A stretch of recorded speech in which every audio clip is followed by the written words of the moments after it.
बिस्मिल्लाहिर्रहमानिर्रहीम। अस्सलाम वालेकुम। आज के सेशन में खुश आमदीद।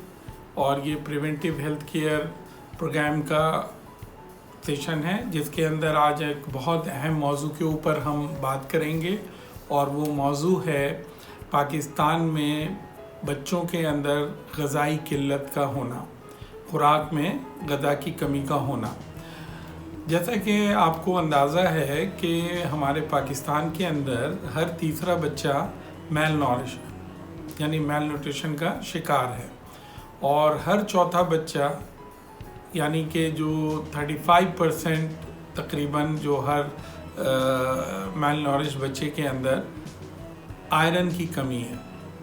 तो ये बहुत ही अहम मसला है जो कि बच्चे के ग्रोथ के ऊपर अफेक्ट डालता है। और ग्रोथ ये नहीं है कि उसके वज़न के अंदर कमी होना, बल्कि ग्रोथ में कमी होना इस बात के भी खराबी करता है कि उसकी नमू किस तरह से हो रही है, उसकी ज़हनी सलाहियत कैसी है, उसकी जो डेवलपमेंट हो रही है वो कैसी है।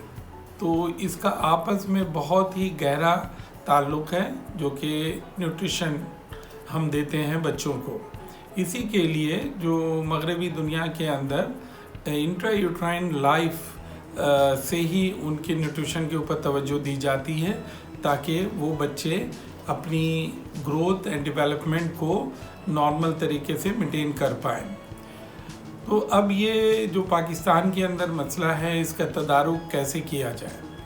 इसके तदारुक के कई एक तरीक़े हैं जिसमें कि सबसे अहम है जो कि रोल है वो हमारे प्राइमरी हेल्थ सेंटर या बेसिक हेल्थ यूनिट का है, जहाँ के सबसे पहले बच्चे वहीं पे जाके दिखाए जाते हैं जिनकी वज़न की कमी या बार बार इन्फेक्शन का होना या किसी और वजह से वहाँ ले जाते हैं तो वहीं पे नोटिफाई हो जाता है।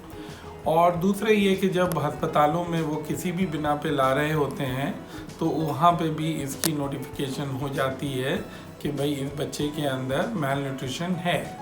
अब मैल न्यूट्रिशन का तदारुक किया कैसे जाए, तो एक तो हो गया यहाँ पे जो प्राइमरी हेल्थ सेंटर या हॉस्पिटल का रोल। सेकंड जो रोल है वो केयर टेकर का है, यानी माँ का या पेरेंट्स का या जो उस बच्चे की देखभाल कर रहा है। उसको चाहिए कि इस बच्चे को उसकी उम्र के हिसाब से बैलेंस डाइट दे। जैसे कि मसलन 4.5 माह तक के बच्चे को ये बिल्कुल लाजिम कर दिया जाए कि वो माँ के दूध को ही ग़िज़ा के तौर पे इस्तेमाल करे और उस वक्त कोई और दूसरी चीज़ ना दी जाए, हत्ता कि उसको ज़रूरत पड़े कि कोई सप्लीमेंट देने की तो वाइटामिन्स और दूसरी चीज़ें दी जा सकती हैं।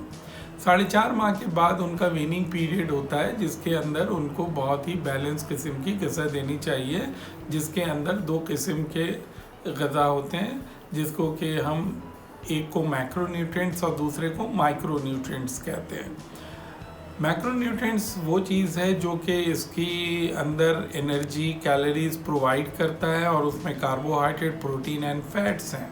और जो नॉन माइक्रोन्यूट्रिएंट्स हैं उसके अंदर ये सारे एलिमेंट्स हैं और सब्सटेंसेस हैं, इनऑर्गेनिक सॉल्ट्स हैं जैसे कि आयरन है, जिंक है, सिलीनियम है और बहुत सारी चीज़ें हैं। तो ये एनर्जी तो नहीं प्रोवाइड करती लेकिन बच्चे के ग्रोथ के अंदर, उसके मेटाबॉलिज्म के अंदर बहुत ही अहम रोल प्ले करती है।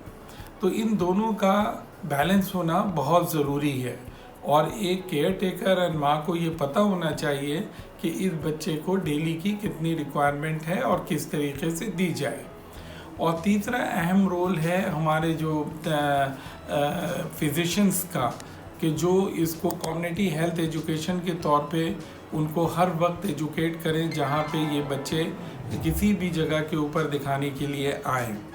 तो ये 3 अहम चीज़ें हैं जो अगर की जाएं तो हम मैल न्यूट्रिशन के ऊपर किसी हद तक हम पहले स्टेप के अंदर इनकी इम्प्रूवमेंट कर सकते हैं।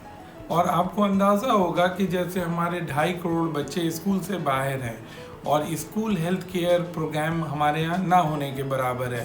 तो दुनिया के ज़्यादातर ममालिक के अंदर स्कूल हेल्थ केयर प्रोग्राम के अंदर उनको ग़िज़ा भी दी जाती है ताकि वो बच्चे अपने नॉर्मल ग्रोथ भी कर पाएँ और उनकी नमू सही तरीके से हो। तो हमारे यहाँ इससे अंदाज़ा कीजिए कि वो 2.5 करोड़ के जो बच्चे हैं वो तो बाहर हो गए, और प्लस जो दूसरे हैं उनमें इतनी बड़ी तादाद है कि हर तीसरा बच्चा मेल नॉरिश हुआ है।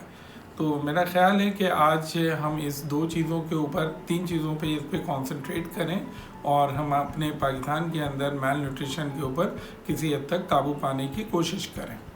अल्लाह हाफिज़।